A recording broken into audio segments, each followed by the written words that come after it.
Hello dear friends, আশা করি সবাই ভালো আছো। তো 365 দিন সাইকেলিং চ্যালেঞ্জের আজকে 125 নাম্বার দিন।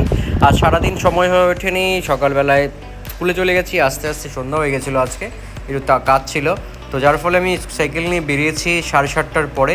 এবং আমি মোটামুটি 1 ঘন্টা সাইকেলিং করেছি। আজকে 1 ঘন্টায় 30 কিলোমিটার মতো সাইকেলিং করা হয়েছে এবং 1000 ক্যালোরিজ বার্ন হয়েছে। তো ঠিকই আছে, তো প্র্যাকটিস করার জন্য যথেষ্ট ভালো। তো যেহেতু রাত হয়ে গেছিলো, সেজন্য আমি যাচ্ছি এশিয়ান হাইওয়ে 2 ধরে। এবং এটা আমার নিজের সাইকেলের লাইটের আলো, বাইক বা কারের আলো নয়। আমি এখন যে লাইটটা ইউজ করছি সত্যিই খুব ভালো এবং অনেকক্ষণ থাকে, 20 ঘন্টা 25 ঘন্টা লাইট এরকম আলো দেয়।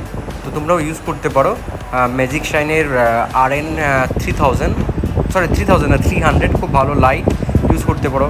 আর অবশ্যই রাত্রেবেলায় ফ্রন্ট লাইট, টেল লাইট অবশ্যই ইউজ করবে, আর হেলমেট তো অবশ্যই পরবে। ওকে, ভালো থেকো, সুস্থ থেকো, দেখা হচ্ছে আবার কালকে নতুন একটা ভিডিওতে। ওকে, টাটা।